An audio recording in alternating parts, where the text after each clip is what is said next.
यहाँ पे भी टोरंटो जैसा हाल हो जाएगा, यहाँ पे इतने लोग आ जाएंगे। वो ट्रेन इतनी बड़ी होती है, डबल डेकर टाइप की होती है कि यहाँ पे इन्फ्लेशन का इतना ज्यादा मसला हुआ है। मुझे बहुत अजीब सा लगा, शौक लगा और बहुत अफसोस भी हुआ इस बात के ऊपर। ये देखो भाई, मेरी गाड़ी आ गई है। हम आने के स्टार्ट करके देखते हैं कि स्टार्ट होती है कि नहीं होती। आया, अब ये गाड़ी इस काबिल है कि कैलगरी इतना लंबा सफर करके जा सके या नहीं।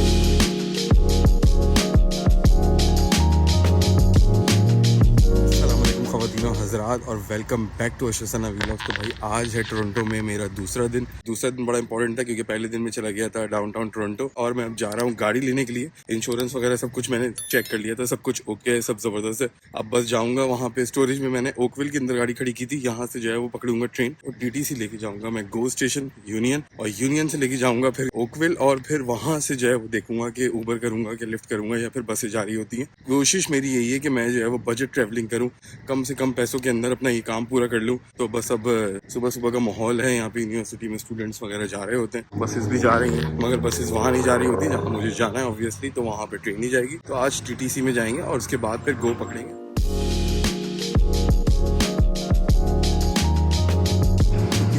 मुल्क में मूव करना या नए शहर में मूव करना एक बड़ा ही ब्रेवरी का काम होता है, और पता नहीं हम लोग कैसे कर जाते हैं एज अ फैमिली। अगर मैं देखूं तो मतलब बहुत कभी कभी इतना स्ट्रेसफुल हो जाता है कि यार मतलब उतना आ जाता है कि अब कितना मूव करें, क्या क्या करें। मगर ये है कि कनाडा का इस वक्त ऐसा ही है कि पूरी दुनिया का ही हाल ऐसा है कि यहाँ पे इन्फ्लेशन का इतना ज्यादा मसला हुआ है, इकोनॉमी इस वक्त इतनी ज्यादा जो है वो बर्डन हुई हुई है। आई थिंक तो कनाडा में इस वक्त ज्यादा ऐसा लगता है कि लोग हो गए, इंफ्रास्ट्रक्चर इनका अभी इस काबिल नहीं है, इतनी डेवलपमेंट नहीं है हर सिटी के अंदर कि जो है वो उस चीज़ को बर्दाश्त कर पाए। लोगों का जो लोड होता है, लोगों का जो बोझ होता है, उस लिहाज से जो है वो यहाँ की चीज़ें जो छोटे शहर हैं स्पेशली वो डिज़ाइन नहीं हुए हुए, और यही हमें आजकल जो है वो थोड़ी बहुत ऊपर नीचे प्रॉब्लम्स आती हैं कैलगरी के अंदर। पता नहीं, लोग कहते थे कि सही है, ये है, वो है, बहुत सारी चीज़ें अच्छी हैं, ये है, वो है, बहुत अच्छी होंगी, मगर ये कि अभी भी जो है वो वहाँ पे ऐसी चीज़ें हैं जो स्ट्रीमलाइन नहीं है, सही नहीं है, अंडर डेवलप्ड है। तो मैंने देखा ये सेनेका कॉलेज हो या फिर यूनिवर्सिटी हो, दिन के अंदर मतलब दोपहर के अंदर ज़्यादा क्लासेस हो रही होती हैं और रात तक चल रही होती हैं एज़ कम्पेयर टू सुबह सुबह। वक्त बज रहे हैं 9 सुबह के, तकरीबन 9:30। तो देखो अभी तक इतना ज़्यादा रश नहीं है, मगर हाँ थोड़ा बहुत रश आगे की तरफ मुझे जो है वो वहाँ पे नज़र आ रहा है। और मेरे पैर में भी, इस वाले पैर में जो है वो लेफ्ट में जो है वो बड़ी तकलीफ है। तो मेरा लेफ्ट वाला जो पैर है वो काफ़ी दर्द कर रहा है, पता नहीं कैसे तकलीफ हो गई उसमें। शायद जो है वो ज़्यादा आजकल चल रहा हूँ, 4-4, 5-5 किलोमीटर जो है वो दिन में चल जाता हूँ। अच्छा है, चलो वेट लूज हो जाएगा, ये तो अच्छी बात है। खाना भी एक ही टाइम का खाता हूँ मैं, सेहत भी जो है वो थोड़ी जो है वो कुछ पतला हो जाऊंगा। तो बात ये है कि थोड़ी तकलीफ हो रही है, मतलब इसलिए आहिस्ता आहिस्ता थोड़ा चलता हुआ जा रहा हूँ, लंगड़ा के चल रहा हूँ। मगर ये कि इंशाल्लाह उम्मीद है कि ये सफ़र अभी तो शुरू भी नहीं हुआ एक तरह से, मगर ये कि पार कर जाएंगे। आप लोग की दुआएं हैं, माँ बाप की दुआएं होती हैं इंसान के साथ, तो वो बड़े बड़े इम्तिहान भी पार कर जाता है। और ये एक बहुत बड़ा इम्तिहान होता है लिटरली। अगर तुम लोग कोई भी मूविंग कर रहे हो, मतलब कोई शहर मूव कर रहे हो और कोई मुल्क मूव कर रहे हो, पूरा पूरा जिसका पूरा सिस्टम चेंज होता है, हर चीज़ चेंज होती है, नई नई आपको जो है वो चीज़ें सीखनी पड़ती हैं, नई नई चीज़ें करनी पड़ती हैं, अडॉप्ट करनी पड़ती हैं। और बहुत सारे ऐसी चीज़ें होती हैं जो आपको पता ही नहीं होती, किसी ने बताई नहीं होती, वो शॉकिंग चीज़ें आपको सामने आती हैं, तो वो बड़ा स्ट्रेसफुल होता है। और इस वक्त आजकल हमारी ज़िंदगी में समझ लो यही स्ट्रेस चल रहा है। बहुत सारी ऐसी चीज़ें थी कैलगरी के बारे में जो लोगों ने नहीं बताई थी, जो हमें पता चलती जा रही है आहिस्ता आहिस्ता। ऑब्वियसली हम लोग ज़ाहिर एक फास्ट पेस शहरों से आते हैं, हम लोग सिडनी से आए, वो बहुत फास्ट पेस था। फिर हम कनाडा आ गए तो टोरंटो में वो भी काफ़ी फास्ट पेस था। उसके बाद अब कैलगरी उसके मुकाबले में काफ़ी ज़्यादा स्लो पेस है, बहुत आराम से चीज़ें हो रही होती हैं। फ़ोन का तो कोई रिवाज ही नहीं है। मोस्टली जो गवर्नमेंट के इदारे हैं, स्कूल्स वगैरह हैं, ऐसी चीज़ें हैं, वहाँ पे तो लोग फ़ोन जो है वो उठाना मतलब अपनी तौहीन समझते हैं और वॉइस मेल पे डाल देते हैं। उसके बाद जब उनके पास मौका होता है तो फिर फ़ोन कर लेते हैं, और नहीं होता तो भाई फिर समझ लो अल्लाह मालिक है। इसी तरह ईमेल्स का भी है, 2-2, 4-4, 5-5 दिन के बाद जो है ना वो जवाब आ रहे होते हैं ईमेल का कि अच्छा भाई हाँ आपकी ईमेल आई थी। हम तो भूल भी जाते हैं जब तक कि हमने कोई ईमेल की थी, क्या हुआ था, क्या नहीं हुआ था, किस बारे में की थी। ऐसी बहुत सारी चीज़ें होती हैं कि जब आपके दिमाग में सवाल आ रहे होते हैं तो आप जो है वो उस वक्त फ़ोन करते हो, और वहाँ पे उसके बाद फिर जो है वो 2-3 दिन के बाद जब आपको शायद कोई कॉल बैक आती है या कुछ होता है तो आपके दिमाग से वो चीज़ें निकल चुकी होती हैं। तो भाई तो ये जो आप मेरे सामने देख रहे हो है, ये है यॉर्क यूनिवर्सिटी का टीटीसी स्टेशन। इसके नीचे है अंडरग्राउंड सारा कुछ बना हुआ है, ऊपर कहीं पे भी नहीं चलती ट्रेन, मैंने कम चलते हुए देखा है। तो सारा कुछ नीचे ही बना हुआ है अंडरग्राउंड। यूएस के अंदर, अमेरिका के अंदर सबवे कहलाते थे, तो यहाँ पे उसको ट्रांजिट सिस्टम ही कहते हैं, और ये पूरा स्टेशन बना हुआ है। अब हम नीचे की तरफ जाएंगे, वहाँ पे अपना टिकट जो है वो प्रेस्टो स्कैन करेंगे और अंदर चले जाएंगे। हमें जाना है पहले यूनियन और फिर वहाँ से गो पकड़ के जाना है ओकविल। भाई मैं पहुंच गया हूँ यूनियन स्टेशन पे और मुझे जाना है लेक शोर वेस्ट की ट्रेन में जो कि जाती है ओकविल, क्योंकि मेरी गाड़ी पार्क है ओकविल के पास। तो मैं पहले जाऊंगा गो स्टेशन और फिर वहां से देखूंगा कि मतलब कोई बस मिल रही है तो बस में चला जाऊंगा, नहीं तो फिर ऊबर लिफ्ट वगैरह जो भी मिल रही होगी चीप वो लेके चला जाऊंगा। ये देखो अभी ये जाएगी 11:17 पे, 11:02 ऑलरेडी हो चुके हैं यहाँ पे। ये है भाई आपकी गो ट्रेन, इतनी बड़ी होती है, डबल डेकर टाइप की होती है। ये देखो होती भी ऐसे अच्छी खूबसूरत है। ये जा रही है,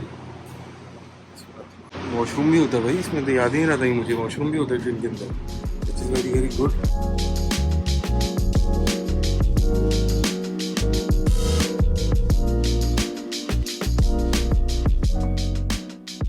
ट्रेन के अंदर की भी खास बात होती है कि connect to go plus wifi, तो मतलब आप गो वाईफाई से कनेक्ट कर लो जो कि फ्री होता है। और यहाँ पे जो है वो पावर प्लग भी लगा होता है जिसमें USB वगैरह से लेके आपके नॉर्मल जो पावर प्लग्स होते हैं कनाडा में जो चलते हैं तो वो भी आप आराम से लगा सकते हो। अगर आपको चार्ज करना है, लॉन्ग ट्रैवल पे जा रहे हो एक जगह से दूसरी जगह, तो आराम से आपका मोबाइल, लैपटॉप वगैरह जो भी चीज़ें होंगी वो चार्ज हो जाएंगी, विच इज़ वेरी वेरी गुड। ये देखो भाई मैं इस वक्त खड़ा हुआ हूँ ओकविल के स्टेशन के ऊपर और अपनी बस का इंतज़ार कर रहा हूँ। ये है ओकविल का स्टेशन और ये हमारे जो पुराने दोस्त हैं रवीश, उनका इलाका भी है, ये यहाँ पे रहते हैं। वो ये देखो भाई इस तरह की बसें होती हैं, साफ़ सुथरी क्लीन। यहाँ पर आपको टैप ऑन टैप ऑफ करना होता है बस।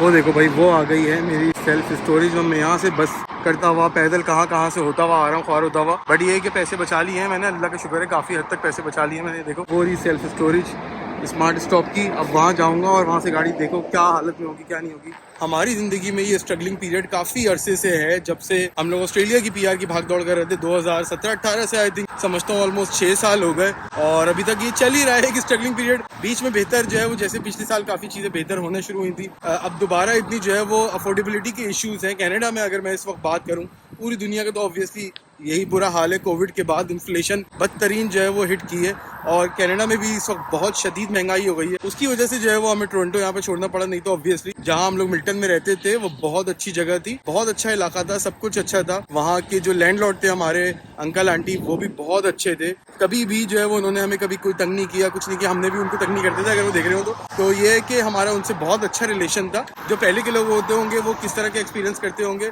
सबके अपने अलग अलग एक्सपीरियंसेस होते हैं। मैं मतलब किसी को जज नहीं करूंगा ऑब्वियसली, बट जो हमारा पर्सनल एक्सपीरियंस होता है वही हम अपने चैनल के ऊपर जो है वो ब्रॉडकास्ट करते हैं और उसके जो है वो जो लाइव चीज़ें होती हैं, जो हमारे साथ हो रहा होता है करंट सिचुएशंस के अंदर, किसी भी कंट्री हो, किसी भी शहर हो, वहाँ के जो हम रियल लाइफ एक्सपीरियंसेस होते हैं वो आप लोगों के साथ शेयर करते हैं। उससे ये होता है कि काफ़ी लोगों को कुछ सीखने को मिल जाता है। 3 घंटे का सफ़र करते करते फाइनली देखो मैं अपनी मंजिल तक, जो कि स्मार्ट स्टॉप है जहाँ पे मैंने गाड़ी पार्क की थी 4 महीने हो गए ऑलमोस्ट, यहाँ तक मैं पहुँच गया हूँ और तकरीबन मुझे 3 घंटे लगे नॉर्थ यॉर्क से यहाँ पे आने में विदाउट गेटिंग एनी हेल्प। मैंने पब्लिक ट्रांसपोर्ट से ही मैं आया था यहाँ पे, और जिसमें मुझे 2 या 3 जो है वो ट्रेनें बदलनी पड़ी और एक बस बदलनी पड़ी, प्लस जो है वो 15-15 मिनट की जो है वो आधे घंटे मैंने वॉक की, 15 मिनट जाने में 15 मिनट आने में। तो ये देखो भाई फाइनली जाके देखते हैं गाड़ी का भाई क्या हाल है। तो ये बहुत सारी चीज़ें होती हैं कि आपको अपनी स्ट्रगल जो है ना वो ज़रूर जो है वो शेयर करनी चाहिए, ताकि अगर शायद हम लोग कहीं पे ऐसी चीज़ें कर रहे हैं जो हमें शायद नहीं करनी चाहिए या फिर करना चाहिए, या जो भी है, या हमने अच्छा किया है या पैसे बचाए कहीं पे जाके या कुछ किया है, तो वो आप लोग भी सीख सकें और आप लोग भी कर सकें। तो मैं इसलिए ये बात बोल रहा हूँ। अगर मैं कैलगरी की बात करूँ तो कैलगरी से ही हमें काफ़ी देसी कम्युनिटी ने हमारी बोला कि जो है वो आप कैलगरी के बारे में इतना क्यों दिखा रहे हैं, यहाँ पे इतने लोग आ जाएंगे, यहाँ पे भी टोरंटो जैसा हाल हो जाएगा, तो प्लीज़ जो है वो आप वीडियो ना बनाएं इस बारे में, ये है वो है। कमेंट्स में ही बोला और बहुत सारे लोगों ने अलग अलग मैसेजेस करके बोला इंस्टाग्राम पे। तो बड़े यार अफसोस की बात है जिन लोगों ने, आप लोगों में से किसी भी ने भी वो मैसेजेस किए या फिर कमेंट्स किए ताकि लोग यहाँ पे ना आए, तो मतलब कम्युनिटी की हेल्प नहीं होगी। यही मसला होता है हम लोग की कम्युनिटीज का कि हमारी कम्युनिटीज जो है ना वो कहीं पे भी जाके ग्रो नहीं होती, क्योंकि जो हमारी जो सोच है ना वो कलेक्टिव नहीं है। और जब तक हमारी सोच कलेक्टिव नहीं होगी ना, मतलब ग्रुप की सोच नहीं होगी, तो हम ना अपने मुल्क का जो है ना भला कर पाएंगे, ना हम अपनी कम्युनिटी का भला कर पाएंगे, ना हम अपने दोस्तों रिश्तेदारों का भला कर पाएंगे जो इस तरह की जो है ना बातें करते हैं। मुझे बहुत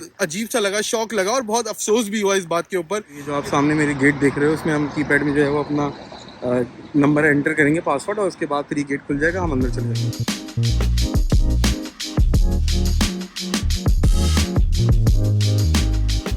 ये देखो भाई मेरी गाड़ी आ गई है। इसका टायर जो है ना पीछे वाला थोड़ा फ्लैट लग रहा है मुझे, काफ़ी हवा कम लग रही है, बहुत ज़्यादा फ्लैट हुआ हुआ टायर। ये है गाड़ी वही अपनी, यही वाला टायर, ये वाला भी जो है ना आगे से काफ़ी फ्लैट हुआ हुआ टायर। हम हाल के स्टार्ट करके देखते हैं कि स्टार्ट होती है कि नहीं होती, क्या सीन बनता है।